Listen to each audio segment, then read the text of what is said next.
website, which can be found at fundamentalsatwork.com. She's also a LinkedIn Learning instructor. Here to tell us about service as an attitude, please give a warm welcome to Bianca Lager. What a delivery. Thank you. Thank you so much. I tend to move around, so I'll try to get both sides, but what a you got to just get on the road with me, you know? Thank you, Don. Hi, hello, good morning. Good morning. Breakfast looks fabulous, so glad they spared no expense for you all today, and I hear you're going to the zoo, part of you, and wine in La Jolla, wine and food or something of that sort. That would be my group that I would be joining. It sounds like a great conference. I don't know, sign up for this one, no problem. Who's missing the eclipse to be here? Anyone in the path? Oh, whoa. Well, we feel honored. Thank you so much. Thank you so much. We'll have to watch the footage on YouTube like the rest of us plebes over here, I suppose. So thank you all for being here and giving me the time here today. That was such a good, probably, bio and everything, fluffed me up so much. So hopefully I can stand up, live up to the hype there. I always start out by saying, don't let the good skin fool you. I'm in my 40s. And if you get closer, you'll see the gray hair and bags under my eyes. I have a 5-year-old and a 2-year-old. And I don't sleep a whole lot, but I got like 6 hours last night, so I think we're doing okay. You're gonna learn a lot about me today because basically this is gonna be story time. So indulge me, if you will. I am a former CEO. I ran a company. It was my great honor to do so. I learned a lot. And so what I'm gonna share with you today is basically the path that I took to becoming a servant leader. So let's get started. Let's see if this clicker works. Oh, Adrian, you got me back. All right, raise your hand if you're a leader. We all are, come on, right? Business owners, parent, older sibling, right? There you go. Don's kid, there you go. Is he the oldest? Yeah. Oh, you're not the oldest. The middle child, just like me. I got you. I know how that feels. Who's an insufferable know-it-all who likes telling people what to do? I know somebody like that. I try to pick the craziest, like the crazy eyes pictures here. Is there like a pointer? That one. That's a good one, right? Those are all still shots from the courses that I have online. That's me. And the first step is admitting you have a problem. I was born that way. I couldn't quite help it. But I have another question. Raise your hand if you lead. Don't be shy about that one. I feel like we were more timid. Do you inspire? Do you influence? Do others follow you with unwavering support? That's a tough one. Not my kids, I'll tell you that. But they're 5 and 2, especially the 2-year-old. He's not following anybody quite yet. I ran social intelligence for 7 years, and I had unwavering support. So much so that when I sold the company, when we sold it last year, I had to fire everybody eventually. And in that process, they actually thanked me. They asked me how I was doing. They were concerned about my well-being. I text and email with many of them often. I actually meet with a group of them once a month or so. We meet on Zoom and we talk and we catch up, and I mentor a couple of them. And there's probably nothing more telling about that kind of unwavering support than the people that you've fired are still incredibly loyal to you and incredibly grateful to you for the experiences that you gave them. So I'm gonna tell you how I did that, what happened and what basically caused me to do that. More importantly, I think what I really want to share with you more than anything is why it matters. Why does it matter that I did that and that I take that sort of ownership over my leadership, over the commitment that I have to the growth of others around me. Why does it matter? Why do we care? All right, now we're really gonna get into story time. We're gonna learn a whole lot. First things first, that is 3322 Helix Street. That is the house that I grew up in. And I actually took this picture, as it turned out, the day that my father died. And it was September 3rd, 2019. Me and my sisters went back to our kind of Spring Valley, the community where we grew up in. We were making funeral arrangements for him because he was in hospice. And the hospice nurses asked us actually to give him some space because we were getting towards the end of things. I took that picture that day, although it's different certainly, but not that much different. My parents installed that gate. I don't know if you guys think about like the house you grew up in, but I look at this picture and I can like hear the sounds of that gate, you know? And I know the way that stucco felt. And like there's all these sensory sort of experiences that I can remember about that house. And the cranes back there, it's a crane yard next door. I don't know if that's what it's really called, to be honest with you. I was thinking about that, I was looking at this picture, but that's what we called it. We're like, oh, you know, the crane yard. Our softballs would go next door. We'd jump over the fence and run back, try not to get run over by one of those things. Just to the right, there were several apartments. Folks definitely living in poverty, lots of activities going on through there. But that house represented to my mom and dad insane growth in their lives. They grew up, well, partially, in San Diego, in a neighborhood called Normal Heights, City Heights. It's kind of right outside the downtown area. And for them, getting a house with a yard for their girls to be fenced into and to have a swing set in the background, it was everything. They had done it. The house is actually owned by a family friend, so he actually also gave them cheap rent. They had a lot of people helping them out. But based on the way that they grew up, this was a huge, I mean, they sacrificed everything. My dad would tell me stories of, you know, getting to the house and saying they had no idea how they were gonna pay the rent, you know? And I lived there kindergarten through senior year of high school. So they gave us stability, and they gave us a place to be as safe as possible, even though there was chaos around. And I would say that if I've learned one thing, it's that the 61 years that my dad was here on earth is the reason I'm a servant leader, and the reason I think it's important to be one. This is probably a quote you're familiar with. I don't know if it's the right way JFK said it.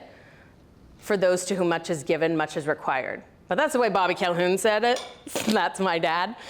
So this is definitely a Bobby Calhoun via JFK quote. And that pretty much encapsulates the sentiment of how he raised us, right? For his perspective, that 3322 Helix Street place was beyond his dreams in terms of what he could achieve. And he instilled in us the idea that there's always people less fortunate than you, no matter what. And it's our responsibility to help when you can, as much as you can. And so my dad's upbringing was tough. It was tough. He had parents who got divorced. His dad was a white guy from the South, basically. Jack Calhoun. That's my maiden name, Calhoun. Very Southern white guy, last name. And his mother was from Mexico. And so he kind of went back and forth. He lived with his dad and his mom part of the time in Mobile, Alabama. And so he would live there in the 60s. He was growing up, right? And I would ask him, like, what was that like? You know, once I started learning about the civil rights movement and everything. And he said, well, I just didn't drink from the water fountains or use the bathroom. He had green eyes, and he said that was what got him out of being beat up a lot. They were like, that's just a California tan, right, boy? And he's like, oh, yeah, yeah, that's it. You know, I've got that southern last name, it's all right. His dad was rough on him. There was violence in his household growing up. But he would go also come live with his mom in San Diego. And so one day, and this is my most indulgent story, and thank you so much for indulging me, because this is the story of how he met my mom. One day in that City Heights neighborhood, there was a fire, house fire. All the kids went out to watch the fire, watch the firefighters, fight the fire. And he saw a girl that he thought was pretty. So he followed her with his friend. And she had a friend, and she's giggling and, noticing these guys following her. And bold as you please, and quite suspiciously, I have to say, asked her for a lighter for his cigarette. He was 17. My mother, my 13-year-old mother, she looked very mature for her age, guys. She was turning 14 in 2 weeks, okay? That's the story. We're like, okay. She giggled, she gave him the lighter. 5 years later, my sister's born after a shotgun wedding 7 months before. When we did the math when we were kids, we were like, wait a minute, December to July, how long is pregnancy? We were gonna get married anyway, guys. But that's them, and they,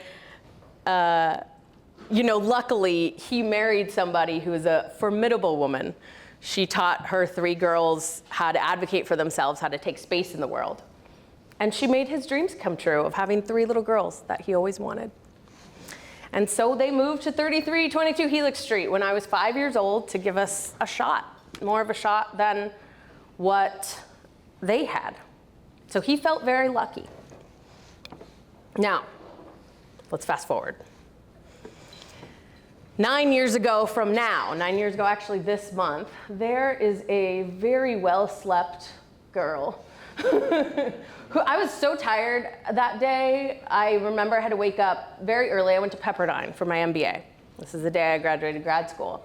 And I had to commute from Santa Barbara to Pepperdine, poor me. And I had to get up at 5 a.m. or some ungodly hour that I get up every day now at. And I'm a first year college, or first generation college student, right? My parents obviously had kids very young, didn't go to college. I was the first one to do undergrad. And so the idea of me going to grad school was just mind-blowing to my parents. And I self-financed it, and I did a bunch of things to raise scholarship money and try to keep my student loans under control. And my dad was just so proud of me, just beyond proud. 6 months after this picture, I got asked to go run a company, to go run social intelligence, based quite a bit on the hustle mentality that I had. I worked full time, I got my MBA. I was volunteering to do scholarships, and because I'm an insufferable know-it-all who likes to tell people what to do. And I was recruited into this role at 32 years old. Never done it before, really. I had been people's bosses before. I had even run companies before. I run P&Ls before. But I really got to take control of a company. And that same month, within 30 days of that, my dad was also diagnosed with non-Hodgkin's lymphoma, mantle cell lymphoma. I, at the time, was in a corporate job that I thought was it for me, right? And so I quit, of course, and I'll never forget going into my boss's office. Now, my boss at the time, her name was Lisa. Don't mind calling that out. She was one of these people, and I bet you know people like this. She read a lot of leadership books. She used a lot of leadership buzzwords. She did a lot of things that clearly was pretending, so to speak, to care about us and her team. But she didn't care. And the day that I told her I was going to quit, I was extremely nervous. She got extremely upset. And she told me, I can't believe you're gonna do this right now. With what your father is going through, this is so selfish of you to take this on. I can't believe you're gonna go do this. And you know, my reality was that the person who had offered me my job was at my Thanksgiving table with my dad the same month that he got diagnosed. It was someone that I knew. And that's always stuck with me, that moment that she said that, because it was so clear to me who she was in that moment and how upset she was that I was making her look bad. And she threw something so personal at me. For what? For a job? What are you even talking about? So the reality that we walked into was that 3 weeks into that new job, 3 weeks into being the CEO of this company, I had to come down to I lived in Santa Barbara at the time. So I had to come down to San Diego because my dad was going through something called, I'm gonna butcher the way I say it, but an autologous bone marrow transplant. It's a stem cell transplant, and if you guys have been through cancer in your family, you might be familiar with the process. Essentially what happens is they take the cancer patient's bone marrow out, and actually the picture on the right is bone marrow extraction day. It's pretty much the last day my dad looked healthy. And they scrub it down, you know, I'm sure it's a little more technical than that, but basically once they have the patient's bone marrow, then they give that person pretty much as much chemo as they can possibly take. And they bring them basically as close to death as possible and destroy their immune system to destroy all the cancer cells. And then they re-put in the bone marrow to build up your immune system again. And it's a hell of a process. And he needed 24-hour care. My parents had been divorced since then. So it was up to me and my sisters to take care of him. So 3 months into my new job, that's what I did. I moved in and took care of him. And my new reality of being at a job where that was okay, where it was totally fine. I took my laptop, they said, you know, my board at the time, of course I'm running the company, but were so supportive of me and said, do whatever you need to do. You know, this is of course pre-pandemic where we could take our laptops anywhere. And it was a very new experience for me to be in a situation where I didn't have to sacrifice on either end. I don't think Lisa would have let me do that, you know what I mean?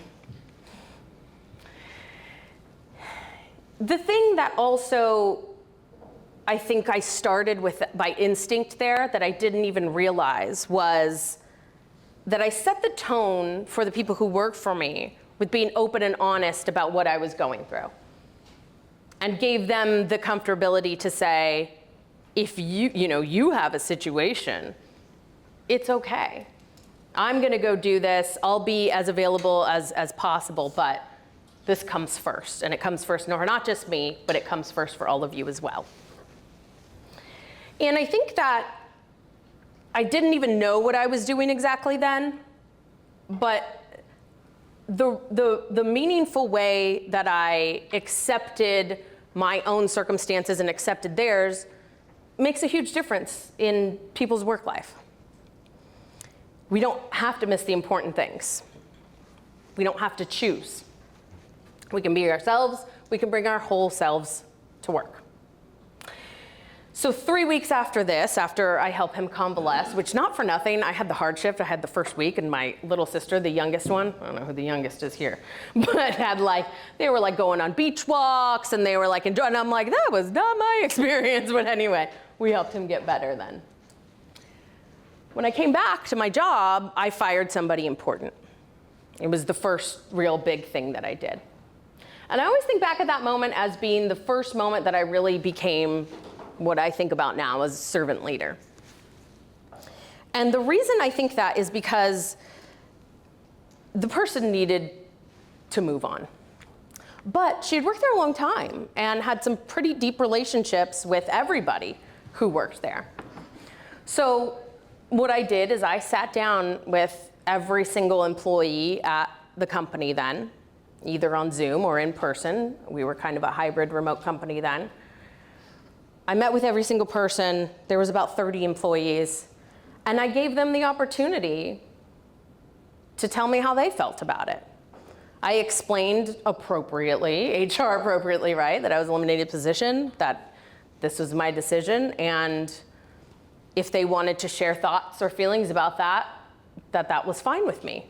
It wasn't going to change the decision, but I gave them the opportunity to disagree with me, to cry, some of them did, to ask why, and to tell me that they were a little bit afraid of this new girl coming in, firing people, important people.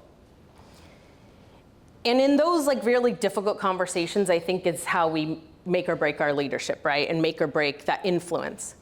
And from that point forward, it changed the dynamic of everyone that I had at that company, and actually really, really meant a lot to them, as it turned out. So, question for you now, guys, I've been talking a long time. Why do you think I did that? You care. I did care. Why else? Anyone else? Yes? It was important for you to let your employees know they felt heard in that moment, and moving forward as well. Absolutely. And it truly was. I cared, and I wanted them to know that I cared about what they thought. I think also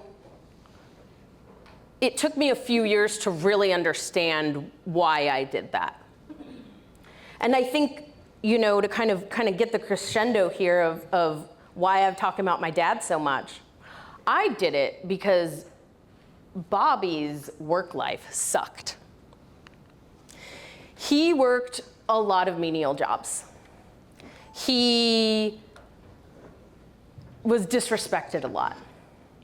And as much as cancer obviously took from me and my family and my life, it also gave us these amazing opportunities. And actually, if we go back, the picture on the left there I am 6 months pregnant. I moved into the hospital with him. It was a week that we were gonna just find out whether his second time that the cancer came back, whether the chemo was making any difference. Basically, whether he had weeks or whether he had months.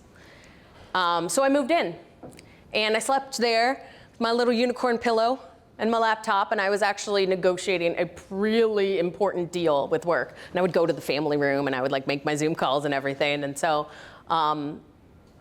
again, it was a really another good example of how that work life and being able to be honest and open about the struggles, and obviously remote work, really made a really huge difference to be able to be there for my father in the moments that I was. And to have the support of my staff who said, we will do whatever you need us to do. Because I'd earned that from them at that point. For Bobby, him and I had many conversations in the hospital, and in the different times that I would visit with him. He would come to my house when he felt well enough. And he would tell me stories about his perspective. And if you have your parents with you, I highly recommend talking about this with them. Because we have our memories of growing up, right? And some of my memories of my dad are that he would sleep on the weekends a lot. That he would be angry. That some of that cycle of violence continued in my house also. And when we talked about his life, and he's just to be able to talk to him again. He gave me his perspective of how hard it was to show up to these jobs, how hard it was to be belittled, to need to pay the rent and barely be able to do that and feel bad about yourself every day, to walk into work and just really, really not like it. He had some golden moments. He had some great coworkers here and there, right? That's what gets us all through sometimes, is the people that you're side by side with, the left and the right. But for the most part, never, not once, did he have a boss who gave a damn about him. And he always said, everything was a football metaphor for Bobby, right? And so I like this picture of him at the Chargers game. Yes, he was also a masochist and a Chargers fan, obviously. He always said that career-wise, he never even made the playoffs. But he showed up to practice and he gave his all on the field every day. And I think that that's what it was about, right?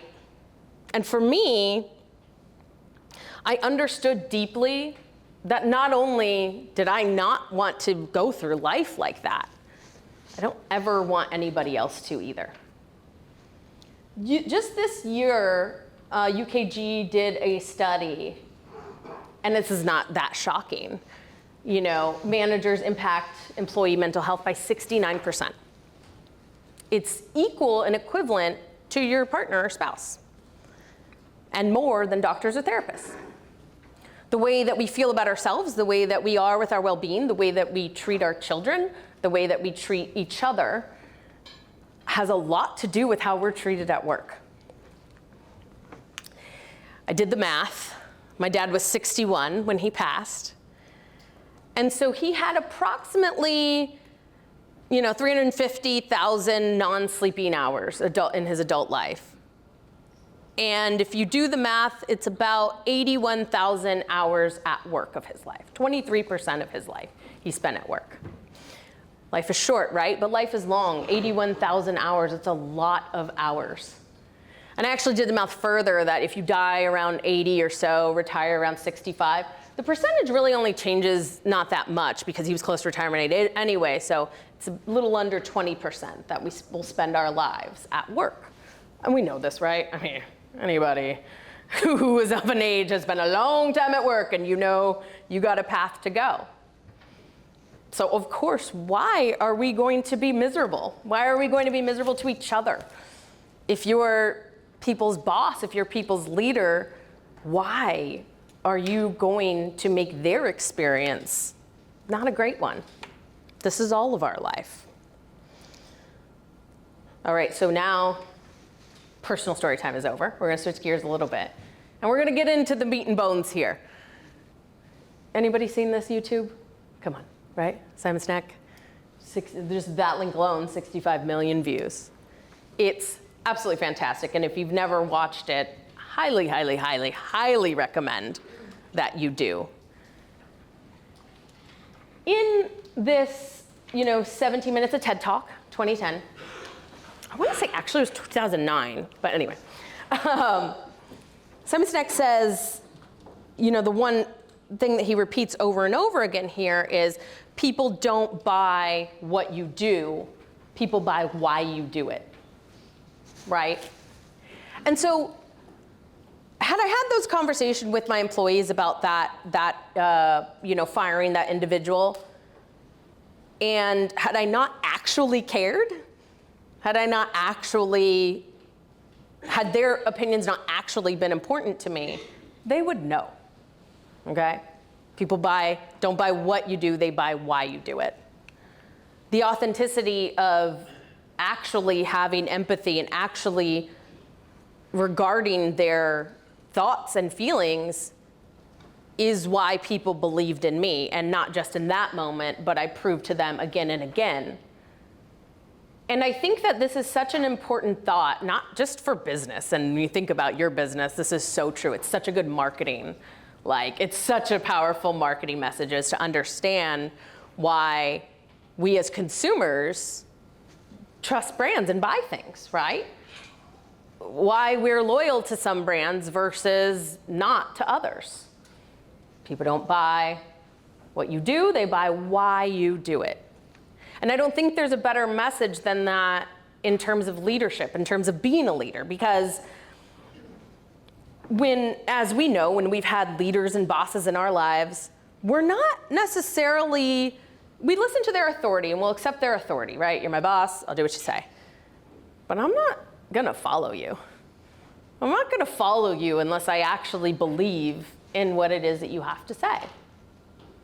So, servant leadership, that's what brings us to the definition officially. I buried the lead hard here, guys. Thanks for staring with me.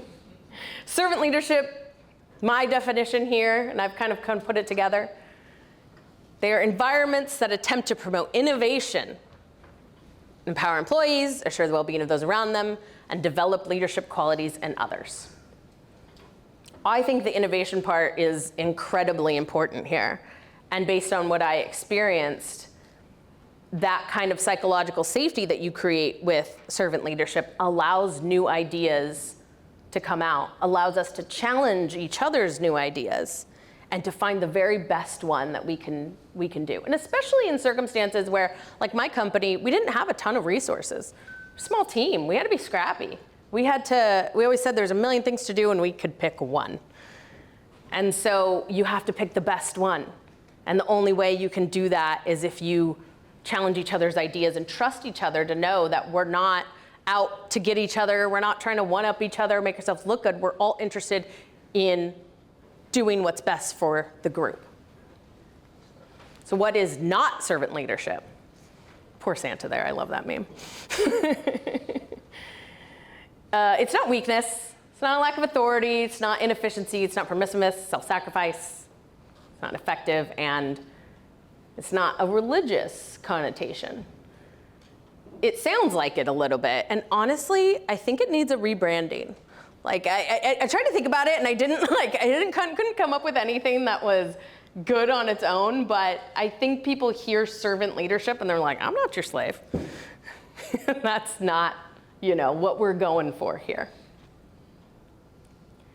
We know servant leaders, though, and some of them are religious figures. Anyone have anybody come to mind when you think about a servant leader? Just shout it out. Okay. Doesn't get more religious than that. Anyone else? How about these guys? I mean, that's some big shoes to fill, okay? We don't need to necessarily live up to these amazing people, but absolutely servant leaders, all of them. It's not just a nonprofit game, though. Anybody recognize these people? And feel free to shout it. There's some giveaways there, okay? So, Jack Welch. Starbucks guy. What's his name? Anyone? Schultz. Howard Schultz. Jack Welch. Yep, Jack Welch. Herb Kelleher, founder and CEO of Southwest Airlines. That is Cheryl Bachelder. Am I saying that right? Yeah. She's a former CEO of Popeye's Chicken. She actually serves now on the board of the Salvation Army and as an advisor for Chick-fil-A. Jack Welch, CEO of GE, former CEO. Howard Schultz, former CEO of Starbucks. Fred Smith, CEO of FedEx. And Susan Wojcicki. I think that's exactly how you say it. I had to watch YouTube to pronounce it right. And she's like, everybody butchers my name. It's funny, actually. When I was going to kindergarten, I was one of these kids that I wanted to read so bad. Like I was a big nerd like that. But I was afraid that, I was afraid that nobody would be able to pronounce my name or make fun of me because my name. So my mom taught me to say, my name's Bianca. And if you can't say that, you can call me B. You can say that, can't you? So she gave me that attitude really early in life. I bet Susan, actually, and she says that her mom used to send a note to teachers saying Wojcicki, to sound it out, give the phonetic spelling. Susan and Howard actually just retired, both of them last year. And if you don't know anything about their career stories, obviously there's some big names on there, big brands. They're not messing around, right? This is serious stuff. Fortune 100, Fortune 500, certainly companies. And they are actually known for their leadership style in a servant leadership fashion. And so what's it all about? And certainly, yeah, Google them. See what the outcomes of their businesses are. I mean, they're big brand names. I don't think I have to, tell you that it's been successful for them, but they have great stories. How did they do it and what did they do? Well, there's several pillars of servant leadership that I think are important. Listening, empathy, awareness. What else have we got up here? Innovation, my favorite. Foresight, and building community. And I kind of, visualize listening and building community there as the end pillars, because I think those are the two most important ones. So at the end of the day, what are we talking about here? We're talking about a group of people who trust each other. We're talking about a group of people who work well together. We're talking about building a community. And it's weird to think about that in terms of work or your business, but that's exactly what it is. You think about that with customers, certainly. We want to build a community of customers or partners who buy things because they believe what you believe. But it's not perfect. It's not always exactly, executed the way that you want it to. This is some of the downfalls of servant leadership, and we got to face that. Not a lot of people are familiar with it, and I think really very much, again, that it needs a rebrand. I think servant leadership has a certain way that gets into people's head that they kind of back away from it. It might require some really difficult cultural change. And if you're somebody who's part of an organization to where this will not fly, I'm sure you're right. It's not going to be something that, if you only tried hard enough or if you only read this book or whatever, whether or not people are kind of open to this kind of thing or not. And if you're not sure, then I think it's certainly worth a try to do some experimentation on your own, to develop your own cultural change. And I'll share some tips of how to do that. Not conducive to rapid group decision making. Now this is interesting. So when I was kind of like researching, being like, okay, so what are some downsides do people say out there? And they say, if you're in a situation where you have to make really quick decisions, because servant leadership kind of lends itself to collaboration, it's not always the best thing. And I kind of disagree with that. It could be true depending on how you go about it, but because I had such high trust in my company, when we needed to decide something and it just needed to happen, I didn't get pushback, right? They trusted me to say, I don't even know if I necessarily agree. I don't think we thought about this long enough, but I trust you. We got to do what we got to do. And so that kind of rapid decision making and that support when stuff's hitting the fan and you got to do what you got to do, it's invaluable. Because even though they weren't completely bought in or we didn't have a collaborated experience, they put their support behind it and said, okay, we're all in, whatever we have to do to make this happen. So I actually found it to be incredibly adaptable. I think, though, if not done well, you might be empowering your staff before they're really ready for it. Especially if you have a culture, you're in a culture or environment where kind of the default has been a little bit more towards the micromanaging side, and people are used to just doing what they're told. You can't really just walk in there the next day and be like, good luck, I have faith in you. I'm here for you, I'm listening, goodbye. It doesn't quite work that way. It was an evolution for me as well. I mean, I think from the beginning I had these tendencies, but it took time for me to really, allow people to make the mistakes that they needed to make. But the statistics are in, the proof is in the pudding, and what servant leadership impacts more than anything, at a staggering amount, is job satisfaction. And, of course, we have performance, we have customer service, employee retention. Now, we can talk a lot about, how much that matters and when it matters, but I think everybody in this room can appreciate that when you have a high amount of turnover in your business, it ain't good. It's extremely disruptive. It's extremely expensive. It's extremely frustrating, and it can really rock the boat. I think the pandemic alone probably had us all really experience that kind of absolute disruption like that. And these are studies done from a couple different groups. It's interesting to kind of put it all together. And team performance, I'm like, define that a little bit, but anyway. The outcomes. Leaders earn the respect of others and are more highly regarded. Employees are more engaged and productive. A shared vision and trust. Psychological safety. Now, this goes hand in hand, and if you guys have, like, I don't know, you're on LinkedIn or something, you probably see insufferable people like me post about things like this, about psychological safety and how it matters in the workplace. And I mean, we could do a whole other hour on that for sure. But I think it goes hand in hand with servant leadership. You're never, as a servant leader, you are creating a psychological safe workplace. You can create a psychological safe workplace without being a servant leadership. There's other leadership styles that lend itself to that.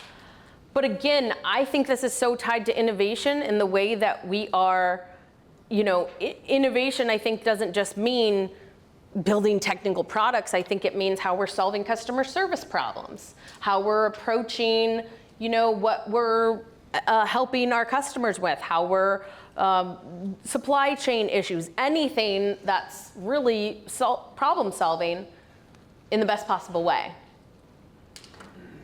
They advance in a supportive environment, improves well-being, and again, that employee retention. And this is it, service as an attitude. All right, so where did I come up with this? Well, this was actually like one of our annual, we would have like, you know, our annual planning session, and we would come up with a motto for the year that we wanted to, you know, we wanted to employ for the year. We wanted to feel like that was our theme of the year. And we came up with, technically I coined the term, I'll take credit for it, service as an attitude. Because what we wanted to embody is not just how I was as a leader or how the other leaders on my team were with their teams, but how we were with customers, 100% customers. You know, I think that it is at the top of that consideration where I think about servant leadership is not just how you're showing up for the people that you're managing, but how you're showing up for your customers and having that same kind of value and belief system. People don't buy what you do, they buy why you do it. And I think that for us, and much of our success was that we took that attitude in every kind of customer experience. And we had a partnership reseller channel. So it was complex, right? We not just had direct customers, but we had this partnership channel that, you know, we were dealing with these businesses and very complex issues between sales teams and different things like that. But took the same mentality with all of them of, I'm here to help, I'm here to serve, and service is our attitude.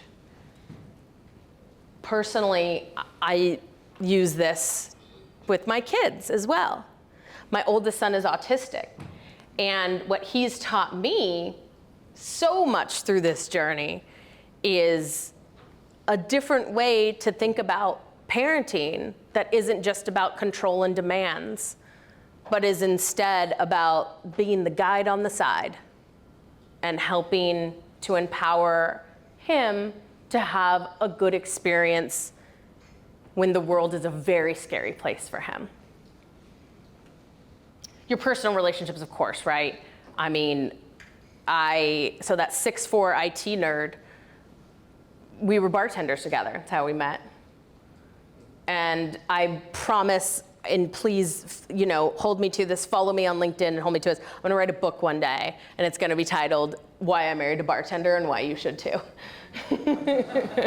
There is nobody that employs service as an attitude better than Mr. Sean Lager. He cleans the kitchen, my friends. It's amazing. But, you know, he's got that bartender OCD. So if something's out of place, he's like trying to put it back all the time, which is great. I can't be bothered. But that customer service attitude of, hey, I'm here to help you. I'm here to be there for you. And that teamwork mentality. And if any of you have ever worked in a restaurant, you know what I'm talking about. You've been in the trenches or like a retail job, right? Same kind of idea. I think everybody should have to do time in one of those environments. Your local community, of course. Like servant leadership is so helpful, and the service as an attitude is helpful, you know, in your religious community or really, you know, your kid's school or anything like that. I think there's not weakness in saying, hey, I'm here to help, how can I help you? You know, there is an inherent boundaries issue that you have to be aware of. But I think when we have a default attitude of service, you know what? It comes right back to us. We help others and they help us right back. So here's some tangible things that what can we actually do? I mean, I've talked a lot about these ideas and concepts and how great it is, and of course, Bobby's life and why I think it's important. But these things, and if you, anybody, we know who Adam Grant is? He's an organizational psychologist, right? Yeah, okay, some nods there. Follow him on LinkedIn. He has a blog on Substack called Granted. He wrote a book called Give and Take. And this was the idea about how to hire givers and takers and the difference between givers and takers in the workplace, okay? And so his some of his tips here are about hiring and how actually takers are more impactful to the workplace than givers. Do we want to hire givers? Sure. We want these kind of servant leadership style, service as an attitude, people who employ that thing. It's great. But the people who are kind of the polar opposite, who are takers, I'm thinking of you, Lisa, from that marketing job. Chip on my shoulder, let me tell you, that one cut. Those people take not just from us and our well-being, but they take from the company. They take resources, they take time, they take energy, they take that kind of, any kind of toxic mentality. I think we've all experienced somebody who is driving us nuts for the bad reasons. And anyway, his perspective is screen those folks out. That's the hard part though, right? Rewards for contribution to others. Promotions, raises, things like this. We're not just saying, hey, did you meet your KPIs and this and that? How did you help other people? We got to reward folks for that. Normalize seeking help. If you think back to my story about like my dad's stem cell transplant and stuff, and I needed help. There were some aspects of my job that I needed to have help with. When I'm 6 months pregnant, moved into a hospital bed, I needed help. And so that kind of vulnerability, I think, really lends itself to others who really want to help. People want to help you. Makes us feel good. Adam Grant, one of my favorite quotes from him, success isn't about winning a competition, it's about making a contribution. He has also this whole kind of thing about like, if you need help, what you should do, if you need advice, what you should do is actually go help somebody.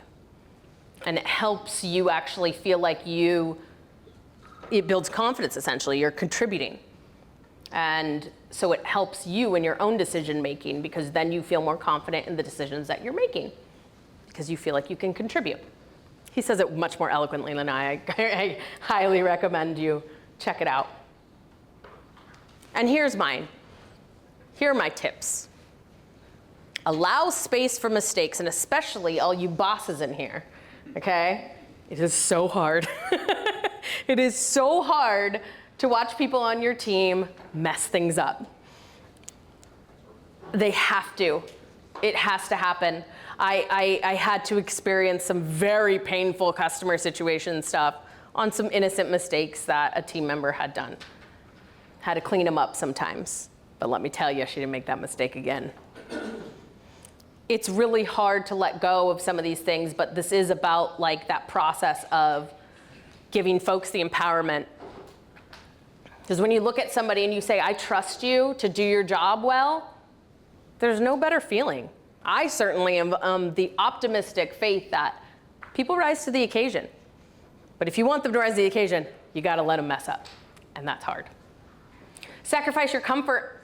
For me, this isn't about like, I don't have to sit down, you sit down, or, being kind of a little over the top with it. I think your comfort that you're sacrificing is feedback.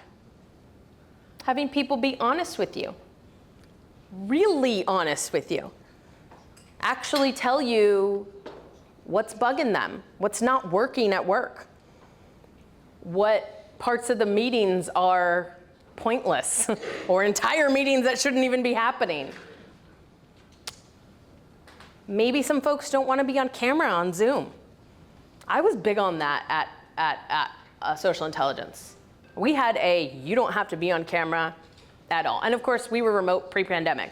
So we found the pandemic, everybody on camera thing, like very jarring. We were like, why? It's okay. I worked with a lot of folks that were introverts. They were not interested in having to show up or do their hair or even just have that sort of social energy towards, we can talk on the phone, guys, it's okay. It's okay. And even if you think that makes you not a good leader or that you're supposed to have people, communicate like that, it's okay. You can sacrifice that and you can let people tell you what they prefer. Me, you can't get me off camera. Can't get me off camera. But that's just me. Leadership is a choice, of course, right? It doesn't matter what your job title is. I mean, it does to some degree, but you are a leader as you choose to be. But I think that the most important thing, the way that I think about it, and the way that I think I earned respect is that I led to my left and right and not top to bottom. A guide on the side. I do that with my kids, and I do that with anybody that I work with. Yeah, I'm your boss, but we're doing this together, guys. And I think that's that belittling feeling that Bobby experienced at work. And that's Henry, my oldest son. Papa Bobby he was 6 months old when Papa Bobby passed away. And they got a few precious pictures together. He's about 3 months old there. It was actually the last time I saw my dad when he was able to stand up. And I think about Henry and his experience in the world, especially with his autism, about folks making him feel less than, making him feel belittled, making him go to a workplace where he's just trying to make a living and having the similar experiences and struggles that my dad did. Of course, my dad had a lot of unprocessed trauma, right? He had a lot of things that he hadn't quite, gotten through. And I have happily, breaking the cycle there for Henry. But I'm not the only one in his world. We're all a part of it.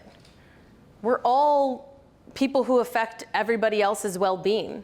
And we don't know how long any of us get in the world. And so for Bobby is the reason I'm here today, the reason I'm on a mission. That's George. That's my second, he's a 2. And the joke in our family is, he looks like my dad and my husband had a baby together. My dad would love that joke, you have no idea. Especially when he was young. Oh, his bald head, it was incredible. I don't know if any of you have given birth to your parent, but it's bizarre. Their mannerisms. Those are George's emotional support cups down there. That's Cuppa and Cup. Takes him everywhere, everywhere. Sleeps with them, it's crazy. Of course, they never got to meet George Gregory Lager and Robert Gregory Calhoun. But I try to continue his legacy, of course, and service both to you all. I'm helpful, and if anything, you get to hear about my dad, which, don't threaten me with a good time to talk about him. And I'd be remiss if I didn't have a shameless plug at the end. So as lovely and heartwarming as this is, I'm creating a new course. David's working with me on that, my videographer there. And it's going to be released next month. It's called Promoted. And yeah, all of the same kind of, you got a little bit of a preview of part of the stuff that I'll talk about senior leadership quite a bit, or servant leadership quite a bit. My dad, of course. But it's taken a different take. What I'm doing in this course is taking executive business strategy and applying that to people's careers. Being the CEO of your career. Being the entire C-suite, the CFO, the CRO, and what that all means for growth. And of course, a huge part of it is being the chief customer officer and using that service as an attitude as a way to achieve great results with the people that you work with. So that's it from me, guys. Thank you so much. I really appreciate it.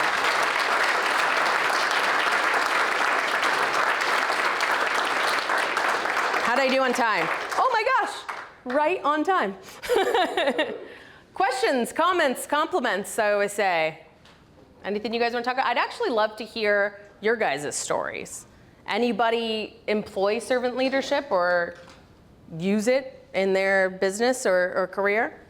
I have an IT company that I know well, and their CEO changed his title to CLO, Chief Listening Officer. Oh. And I think that just, from the top-down perspective, Thank you, Gary. from the top, I think is good for their culture. And he has a very open door policy, and it's just someone that I really respect because he's saying from the top, this is our culture.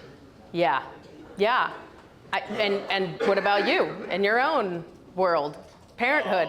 Come on, Don. I definitely. Should we ask your kids? By example, with them here, so. No, I'm not. Yeah, I'm a great dad. Bye. And you know, honestly, like, have you ever had the opposite experience? You know, the bosses who just really got to you. You know what I mean? I think we all have. But anyone have a story they want to share? Maybe it's somebody who's in this room. You don't want to call them out.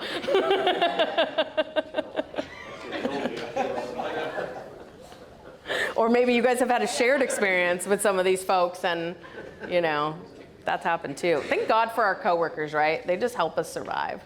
They help us survive. Cool. All right. Well, thank you guys. I appreciate the time. I appreciate your attention.